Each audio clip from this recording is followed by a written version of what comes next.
Goeiemôre en welkom by Woensdagwoord. Lekker koel oggend. So ek hoop jy is lekker warm aangetrek. Ek gaan in hierdie volgende paar weke, paar maande, sal ek so 'n bietjie gesels oor lewe. Ek het die naweek die belewenis gehad, toe ek terugkom en ek gesels met Lise Marie, toe sê sy vir my, ja, jy het nou 'n sleg naweek gehad, jy het 2 mense gehad wat nie wou dood gegaan het, wat dood gegaan het, en 2 mense wat wou dood gegaan het, wat nie dood gegaan het nie. So kom ons praat so 'n bietjie oor lewe en alles wat daarom lê. Want oral hoor ons van oorloë en gerugte van oorloë en daar's die vreeslikste hongersnood en armoede en seer en verwondheid by so baie mense dwars oor die wêreld. Kom ons bid in hierdie volgende paar maande besonder dat die Here ons begeerte sal gee om werklik te luister voordat ons praat. Werklik seker te maak ons hoor iemand voordat ons praat. Dat die Here ons sal help om te luister hoe warm sy hart vol liefde en deernis klop vir mense wat gebroken is. Veral die wat geraak word deur woede en oorlog. Dat die Here ons sal help met deernis en respek te luister na mense se verhale van nood. Jy hoef nie noodwendig hulle nood te verstaan of hulle nood te ken nie, maar dat ons minstens na hulle nood sal luister as hulle sin.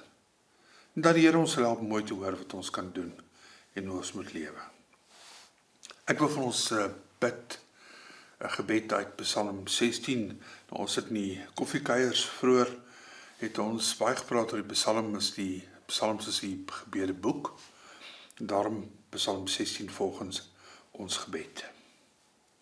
Neem my beskerming, o God. Ek soek skuiling by U.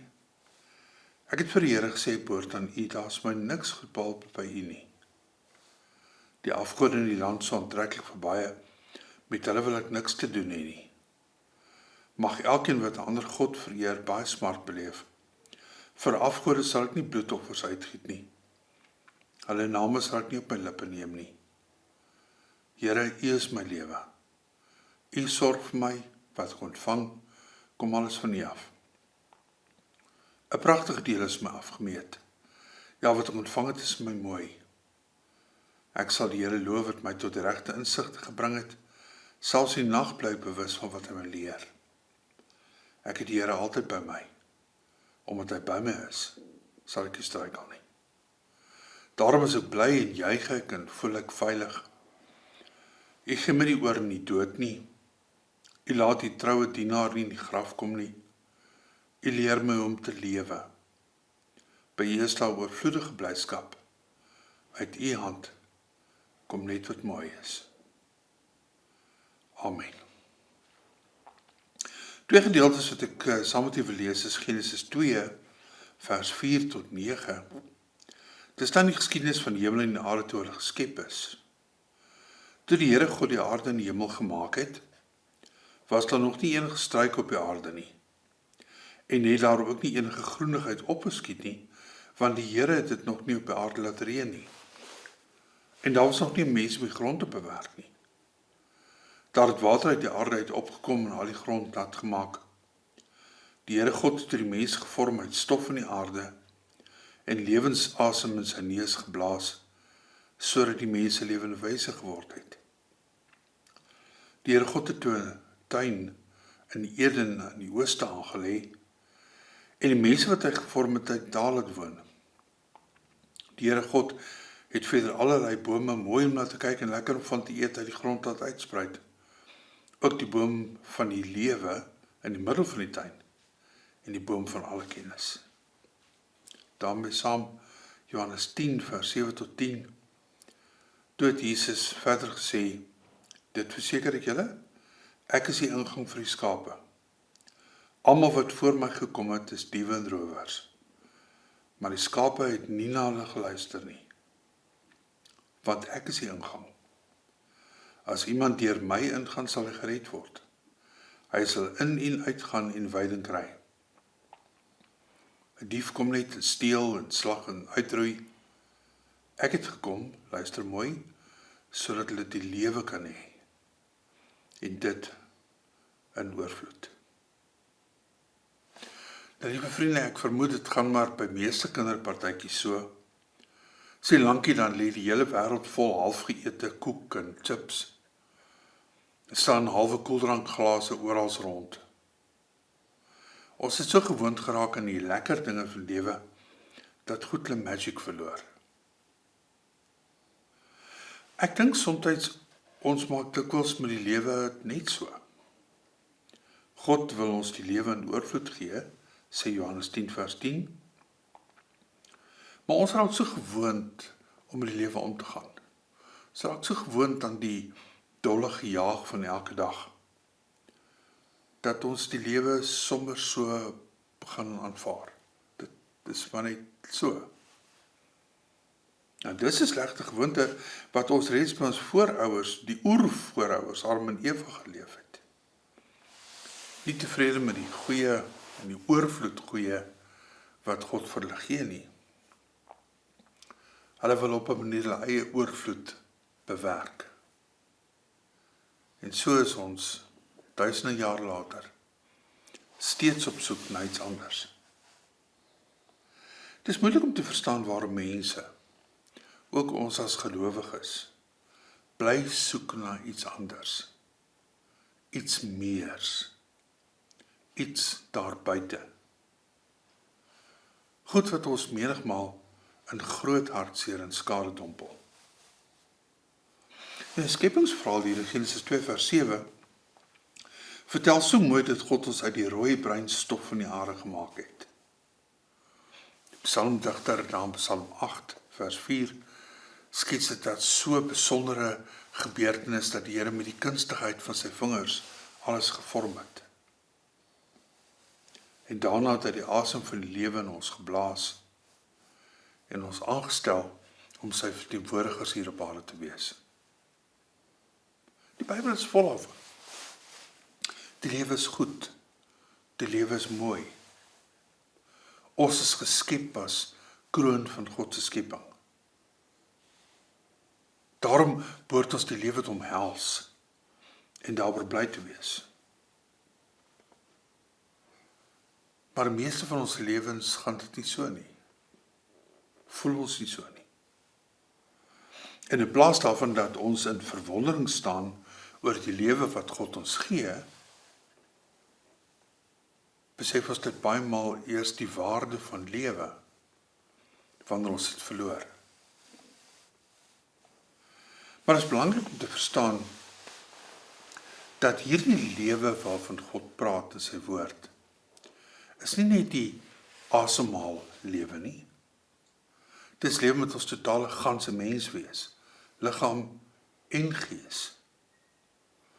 En het sluit ook ons omgaan met ander mense in.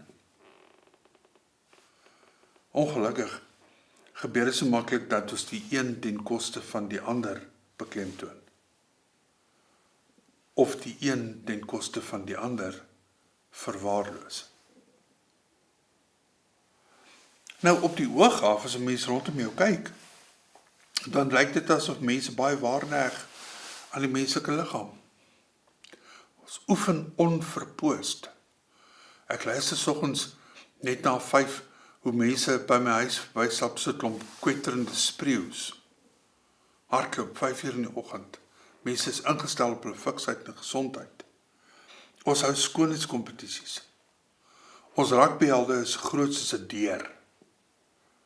En ons almal streef na 'n mooier, maarder weergawe van onsself.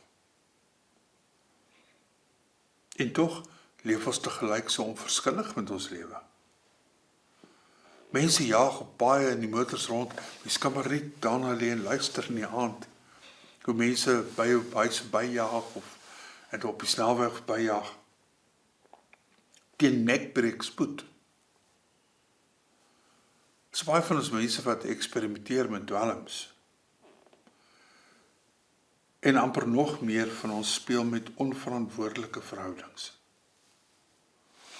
Nou as daar een ding is wat so lewenstyl baie goed doen, dan is dit om die oorvloed van jou lewe af te sny. Vir die meeste mense beteken dit 'n heel wat korter lewe en 'n heel wat slegter een. En dit is so ver verwyder van dit wat die Here Jesus sê wanneer hy praat oor die belofte van 'n vol lewe. En dit is nie net van ander mense waar nie. Aan die een kant is daar mense wat onverskillig lewe, en aan die ander kant is daar mense wat te bang is om te lewe. Party mense het hierdie onverskillige streep om met die dood te probeer speel. Ander weer raak so behept met die toekoms, dat hulle vergeet daar is 'n vandag. En ek dink nogal hier in koninkrykstyd, moet ons juist hierdie boodskap aangryp, om die lewe, soos wat God hom vir ons gee, ten volle te omhels. Elke dag. Asof ons net vandag het. Want eintlik is dit al waarvan ons seker is. Gister is vir altyd verby. Ons het geen idee of môre vir ons gaan aanbreek nie. Maar ons het nou. Daarom moet ons daarop ingestel wees om nie vandag se krag te probeer gebruik om môre se uitdagings te probeer hanteer nie. Want dit veroorsaak net angstigheid in ons gemoed. Maar ons moet ook keer dat ons so in die verlede leef, dat ons vergeet van vandag. Dat ons saam met Dawid kan bid, U leer my hoe om te lewe. By U is daar oorvloedige blydskap. Uit die hand kom net wat mooi is. As dit elke dag bid, kan ons regtig die oorvloedige lewe gaan leef, waartoe God ons bestem het. Kom ons bid. Vader, ons Skepper, van die begin af het U vir ons ruimte geskep. Ruimte om in te leef en ruimte om in lief te hê. En toe ons in Adam vir die dood gekies het U telkens weer by ons kom pleit, kies die lewe.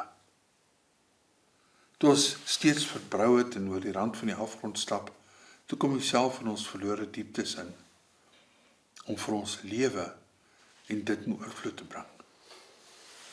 In ons wêreld neem ons mekaar so onnadenkend van hierdie oorvloed, Here. Met dit wat U ons skenk, gaan ons ligtelik om, en ons misbruik die gawes tot ons eie skade, en vir U tot pyn. Ons misbruik die gawes van ons liggame. Ons gee nie ons liggame as offers vir U nie. Ons gaan offer dit op verkeerde altare. Ons misbruik die gawe van ander mense. Ons respekteer mekaar nie. Kyk wat ons uit verhoudings kan kry. En as iemand seer kry of as iemand swaar kry, dan kyk ons maklik ander pad en loop ver aan die ander kant verby. Here, U is die weg, die waarheid en die lewe. In tye waar niks seker is nie, is U waar. In tye waar ons hande voor ons oë nie kan sien nie en alle rigting verloor, hou U ons styf vas en word ons die weg. In tye wat ek, hoe onverklaarbaar ook al, weer en weer die dood kies, gryp U my vas en word vir my die lewe. Daarom, God van tweede kanse en oorbegin, gryp ek ook vas en vra, Here, vergewe my, en kom soek my waar ek dwaal. Amen. U moet 'n wonderlike week hê. Tot volgende week.